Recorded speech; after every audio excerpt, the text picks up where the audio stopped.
Salam saudara-saudariku yang dikasihi Tuhan, senang berjumpa kembali dalam renungan harian Santapan Jiwaku selama masa Prapaskah. Dan saudara-saudari, hari ini kita kembali bersama-sama kita merenungkan firman Tuhan. Kita ingin kembali dikuatkan oleh firman Tuhan. Kita kembali diingatkan oleh Tuhan betapa baiknya Allah. Belas kasihnya begitu luar biasa bagi manusia. Yang mengampuni kita, yang mencintai kita, yang membawa kita kembali kepada jalan yang benar. Oleh karena itu hari ini kita akan bersama-sama merenungkan firman Tuhan dari Injil Yohanes bab 5 ayat 31 sampai 47. Mari kita semua mendengarkan firman Tuhan. Inilah Injil suci menurut Yohanes. Yesus berkata, "Kalau aku bersaksi tentang diriku sendiri, maka kesaksianku itu tidak benar. Ada yang lain yang bersaksi tentang aku dan aku tahu bahwa kesaksian yang diberikannya tentang aku adalah benar. Kamu telah mengirim utusan kepada Yohanes, dan ia telah bersaksi tentang kebenaran. Tetapi aku tidak memerlukan kesaksian dari manusia, namun aku mengatakan hal ini supaya kamu diselamatkan. Ia adalah pelita yang menyala dan yang bercahaya, dan kamu hanya mau menikmati seketika saja cahayanya itu. Tapi aku mempunyai satu kesaksian yang lebih penting daripada kesaksian Yohanes, yaitu segala pekerjaan yang diserahkan Bapa kepadaku supaya aku melaksanakannya. Pekerjaan itu juga yang kukerjakan sekarang, dan itulah yang memberi kesaksian tentang aku, bahwa Bapa yang mengutus aku. Bapa yang mengutus aku, dialah yang bersaksi tentang aku. Kamu tidak pernah mendengar suaranya, rupanya pun tidak pernah kamu lihat. Dan firman-Nya tidak menetap dalam dirimu, sebab kamu tidak percaya kepada Dia yang diutusnya. Kamu menyelidiki kitab-kitab suci, sebab kamu menyangka bahwa olehnya kamu mempunyai hidup yang kekal. Tetapi walaupun kitab-kitab suci itu memberi kesaksian tentang aku, namun kamu tidak mau datang kepadaku untuk memperoleh hidup itu. Aku tidak memerlukan hormat dari manusia. Tetapi tentang kamu memang aku tahu bahwa di dalam hatimu kamu tidak mempunyai kasih. Aku datang dalam nama Bapakku, dan kamu tidak menerima aku. Jika orang lain datang atas namanya sendiri, kamu akan menerimanya. Bagaimanakah kamu dapat percaya? Kamu yang menerima hormat seorang dari yang lain, dan yang tidak mencari hormat yang datang dari Allah yang esa. Jangan kamu menyangka bahwa aku akan mendakwa kamu di hadapan Bapa. Yang mendakwa kamu adalah Musa, yaitu Musa yang kepadanya kamu menaruh pengharapan.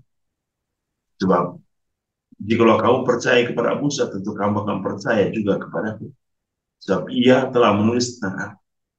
Tapi jikalau kamu tidak percaya akan apa yang ditulisnya, bagaimanakah kamu akan percaya akan apa yang demikianlah sabda Tuhan. Terpujilah Kristus. Saudara-saudariku yang dikasihi Tuhan, dalam sejarah perjalanan bangsa Israel dari tanah Mesir untuk memasuki tanah terjanji, Musa menjadi figur yang sangat penting, ya. Karena Musa yang telah membawa mereka, bangsa Israel, kepada kemerdekaan, dibawa keluar dari perbudakan Mesir. Dan hari ini kita mendengar bagaimana bangsa Israel itu marah kepada Tuhan.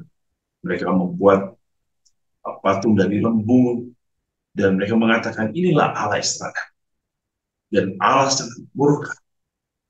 Tetapi Musa memohon kepada Allah supaya Allah menyesali, supaya Allah tidak menaruh hukuman, supaya Allah tidak murka kepada orang-orang bangsa Israel yang telah Allah keluarkan dari tanah Mesir.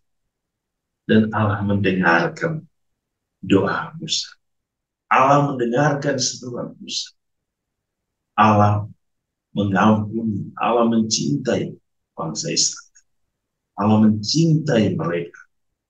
Dan hari ini, Yesus bersaksi tentang itu. Yesus bersaksi tentang kasih. Kesaksian Musa tentang Yesus yang menyelamatkan hari ini menjadi nyata. Bahwa ia telah diutus Bapa untuk membawa manusia kepada keselamatan. Tetapi orang tidak mengakui, orang tidak menerima. Maka Yesus mengatakan kepada kita hari ini, kalau kita ingin selamat, biarkanlah firman itu menetap di dalam diri. Biarlah engkau percaya kepada Tuhan Yesus yang telah diutus. Dan Yesus juga mengatakan, kalau kamu datang dalam nama Bapakku, maka kamu menerima. Yesus hari ini sesungguhnya mau memberikan kita satu peringatan. Peringatan bukan tentang kemurkaan. Peringatan bukan tentang kemarahan. Tapi peringatan akan cinta. Tentang belas kasih. Tentang pengampunan Allah bagi manusia. Bahwa Allah mencintai manusia. Ketika manusia tidak setia, Allah tetap mencintai manusia. Ketika Allah menjauhkan diri, dan ketika manusia menjauhkan diri dari Allah, Allah datang mencari manusia. Allah ingin semua orang bersatu kepadanya. Allah ingin semua orang percaya kepada. Allah ingin semua orang menatap wajah. Allah ingin semua orang tinggal bersama.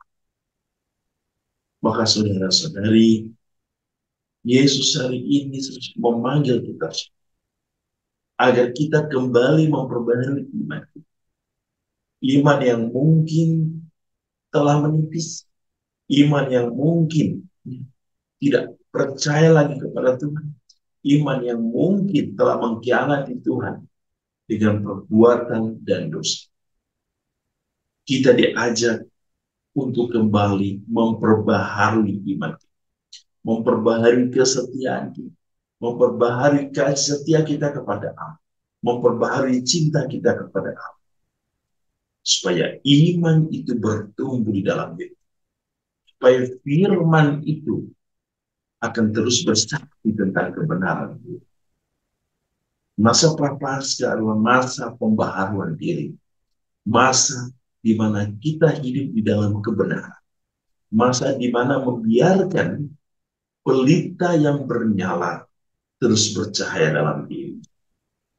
Semoga dengan peristiwa cinta Tuhan, dengan kasih setia Allah, akan terus membuat kita disadari bahwa Allah mencintai kita melebihi apa yang kita lakukan.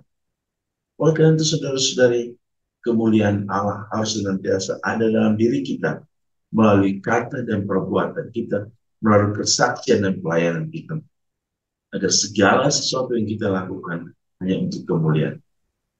Tuhan Yesus hari ini memberkati kita dalam seluruh hidup dan pelayanan.